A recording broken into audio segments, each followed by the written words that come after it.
So this is going to be the first video in a series regarding reselling, specifically on Poshmark. I'm going to touch a little bit on eBay, and I'm just going to get started with the history of me reselling, because I have been doing it for quite a long time. We have to go back all the way to when I was like 14 or 15 to start out this story. When I started selling stuff on eBay from my dad's account, I remember the first thing I sold was this Good Charlotte like t-shirt, CD, and like a drumstick or a set list. I don't remember, but it was autographed. And I remember being really like bitchy in the description, like make it look like you were a fan from the start.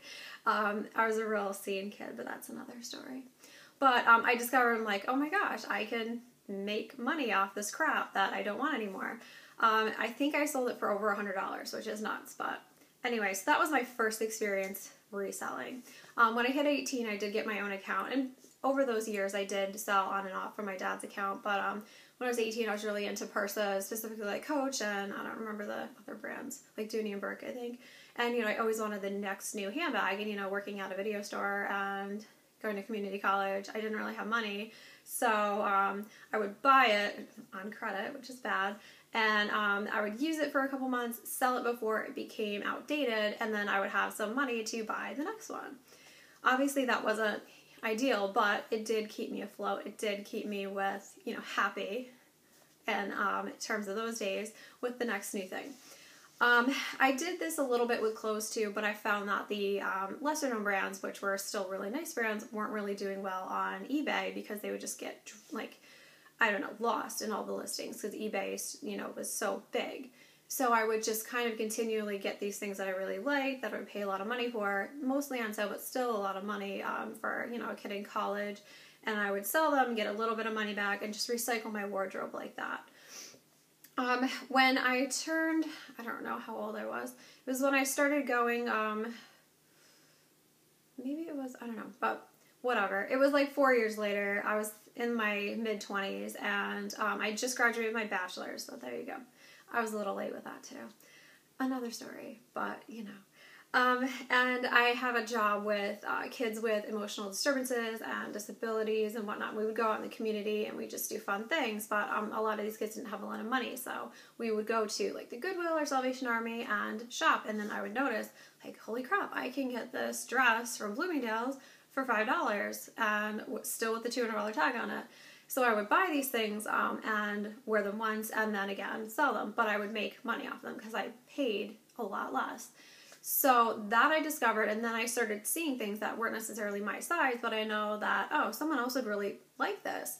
So I would do that. I would pick things up and I would list them, and again, though, I would solve that problem with, you know, the lesser known brands would not get any volume.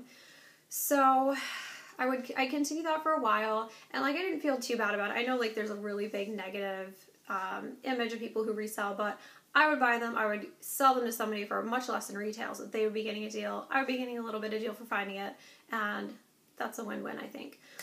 But, so yeah, so enter about, I don't know, I think 2012, 2013, I broke my leg rock climbing, and I was out of work, and this is when I just got my master's, and you know, I just got my first real job, so I started in the fall, I broke my leg in the spring, so I was just like, oh my god, I have no money now because it's, you know, not workers' comp, obviously, and I had my student loans to pay and all my other bills, and I had no way to pay them, and I was out of work for about 3 months.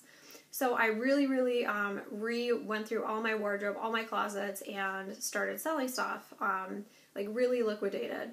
And I was on the couch one day with my foot up, and I saw this little teeny tiny article, it was about this big, about Poshmark.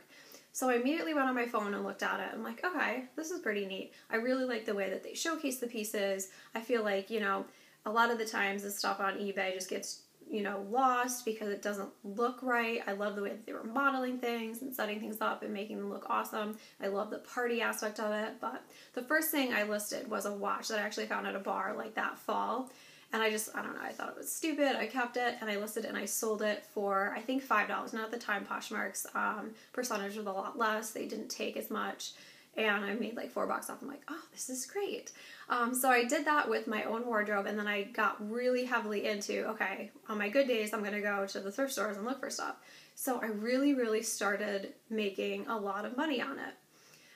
So this is a couple years later, 2015. I had some life changes. I moved in with my sister, and I had another whole thing to pay for, rent. Oh my God, on top of my student loans and everything else.